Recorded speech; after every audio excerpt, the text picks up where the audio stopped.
Lah, belum pada datang. Yang lain mana ya? Hai Sin, loh baru kamu tok toh yang datang. Iya nih, yang lain belum datang. Hai guys, loh kok cuma bertiga? Daniel belum masuk. Iya nih, Daniel mana ya? Alah, paling lagi streaming SF9 kayak biasa. Bener. Halo semua, maaf telat. Tadi habis ada masalah jaringan bentar. Ya ampun Dan, tak kira kamu tuh lupa loh buat diskusi kita kali ini. Bentar dong. Perkenalan dulu nggak sih biar orang-orang pada tahu kita siapa? Perkenalan Oh dulu. iya. Kenalan dulu nih. Oke, terus dari aku ya. Hai semuanya, perkenalkan nama aku Cindy Laura Chandra.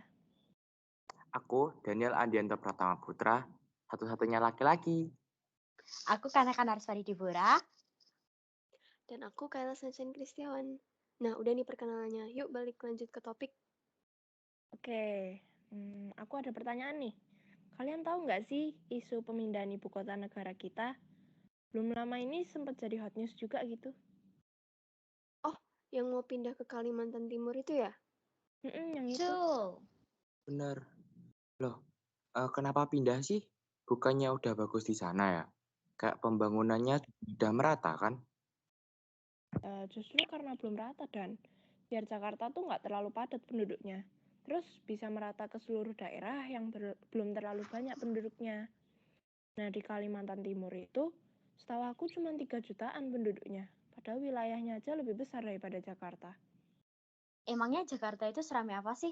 Bukannya sama aja ya kayak di Solo? Eits, jangan salah. Jakarta tuh rame banget loh. Penduduknya sampai 11 jutaan dari grafik yang aku temuin. Lihat nih. Wah, ternyata banyak juga ya. Oh iya, kemarin aku sempat browsing loh tentang Jakarta. Ternyata dari gedung-gedung keren yang kita lihat dari internet nih, di sela-selanya tuh banyak pemukiman yang kumuh dan nggak terurus gitu loh. Terus nih ya, tingkat polusi udara di Jakarta tuh tinggi banget. Sebelum adanya pembatasan, langit Jakarta tuh kusem banget. Kayak mendung gitu abu-abu.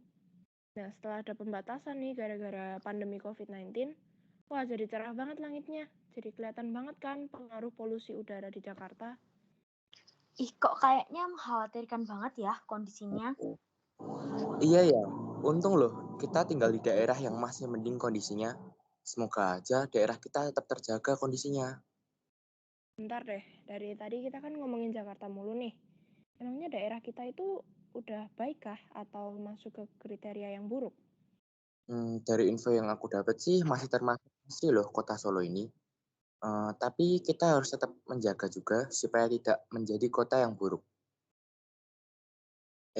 Tapi kalian tahu nggak sih, seburuk apapun lingkungan kota atau suatu daerah itu, pengaruhnya besar banget loh buat pedesaan di sekitarnya.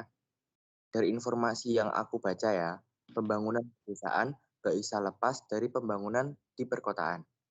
Soalnya, dalam pelaksanaan pembangunan nasional dan daerah, perkotaan dan pedesaan itu saling melengkapi dan membentuk satu sistem yang saling terkait gitu.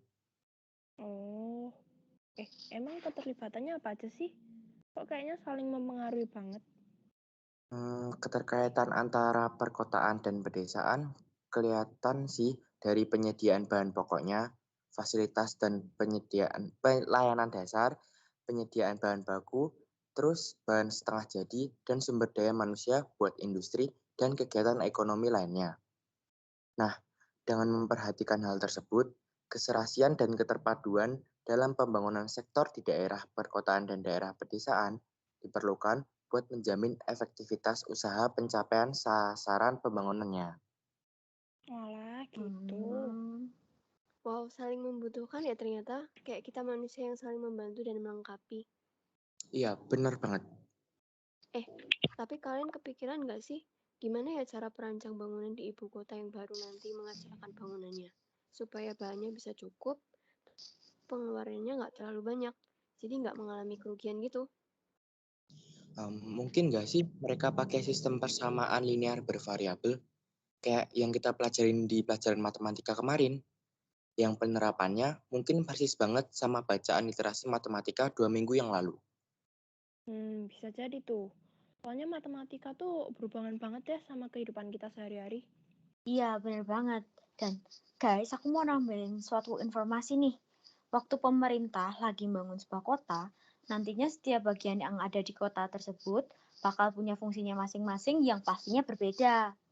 Terus, tiap tanah yang ada di kota itu pasti punya peruntukannya yang berbeda dan dalam proses pengembangannya pasti akan dilakukan secara bertahap. Terus nih, balik lagi ke topik yang awal, kita udah dapat bocoran nih soal pembangunan istana yang di Kalimantan. Ya baru rancangan sih, tapi aku coba kasih tahu secara lengkap tentang rancangan yang dibuat oleh Pak Nyoman yang sempat viral karena garudanya itu gede banget. Nah, dari bangunannya dulu deh ya. Istananya itu dibangun di atas lahan seluas 32 hektar, tetapi inti istananya itu cuma 4 hektar dengan tinggi bangunan 9 lantai. Terus di kawasan istana bakal ada yang namanya Plaza Nusantara yang luasnya itu 10 hektar. Terus isinya ada area rekreasi, area duduk, jogging track, terus ada jalur pejalan kaki, jalur bagi, dan juga ada amphitheater, dan juga wilayah di mana rakyat bisa mengakses secara bebas. Wow. Terus ini nih yang waktu itu sempat viral banget. Gede garudanya itu membentang sejauh 200 meter, terus tingginya 76 meter. Dan ternyata angka 76 itu melambangkan bahwa bangunannya itu mulai dibangun saat Indonesia berusia 76 tahun. Terus bentuk burung garudanya itu sama persis loh dengan lambang negara Indonesia, sampai ke detail-detailnya itu ada 17 helai bulu di sayap, 8 helai di ekor, 19 helai di pangkal ekor, dan 45 helai di leher. Yang itu mewujudkan tanggal 17 bulan 8 dan tahun 1945, yaitu di tanggal dibacakannya teks proklamasi. Wih, keren-keren. Lengkap banget nih infonya. Wah, proyek ini gede banget ya. Iyalah ya, namanya juga proyek pemindahan ibu kota. Bagus banget sih proyeknya. Cuman ya apa ini nggak mempengaruhi Kalimantan yang notabene-nya dikatakan sebagai penyumbang oksigen untuk dunia. Hutan kan sebagai tempat tinggal fauna maupun flora ya. Kalau hutannya dipakai mereka gimana? Terus cara buat melestarikan hutan sekaligus flora faunanya gimana? Bisa kok kita mengatur pembangunan. Kita bisa lakuin penghijauan dan lindungi flora fauna dengan menetapkan cara pembagian lahan alam dengan pendekatan berbasis bentang alam. Pendekatan berbasis bentang alam itu pendekatan yang memastikan adanya sinergi antara berbagai penggunaan lahan oleh berbagai pihak yang saling melengkapi dan tentunya tidak saling tumpang tindih dan harus memperhatikan faktor utamanya. Tujuannya supaya bentang alam itu bisa dikelola secara lebih baik dan tentunya nanti akan ada efek peningkatan bentang alam untuk menjaga lingkungan atau merestorasi hutan dan fungsi-fungsi ekosistem yang sudah rusak. Nah, kalau buat kriteria perkotaan atau perdesaan yang baik itu gimana sih? Harusnya sih adanya sumber air yang bersih ya.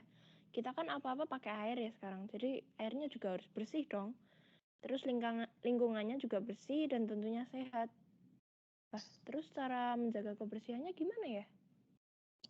Itu bisa dengan membuang sampah pada tempatnya atau menanam tanaman dan pepohonan.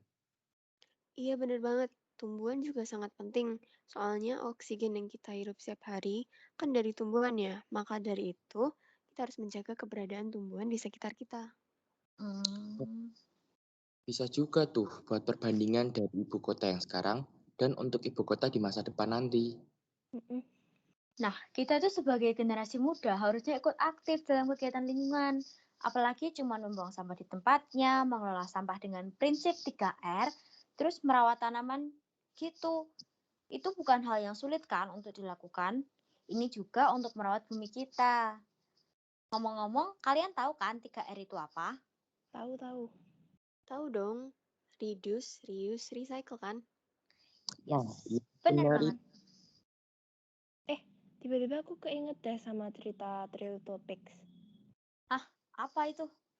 Itu loh cerita tentang 3 anak babi yang masing-masing bangun rumahnya buat berlindung dari serigala, tapi pakai strategi mereka sendiri-sendiri. Oh, yang cerita yang itu toh. Bentar, belum selesai, sabar. Oh iya, maaf.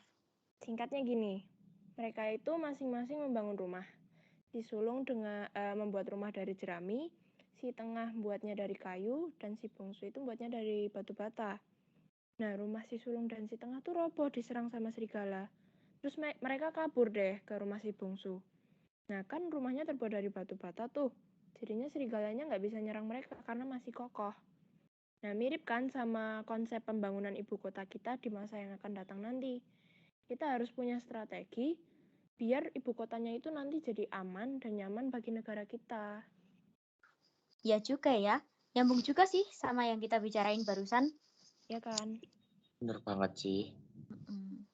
Pembahasan kali ini tuh seru banget ya. Dan ternyata kehidupan kita tuh nggak jauh-jauh dari hal yang kita pelajarin di sekolah. Oh. Iya bener banget, seru banget bisa ngobrol banget bareng sama kalian. Kita lanjutin kapan-kapan lagi, oke, Syu? See you.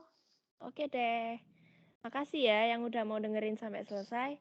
Bye guys. Dadah. Bye-bye.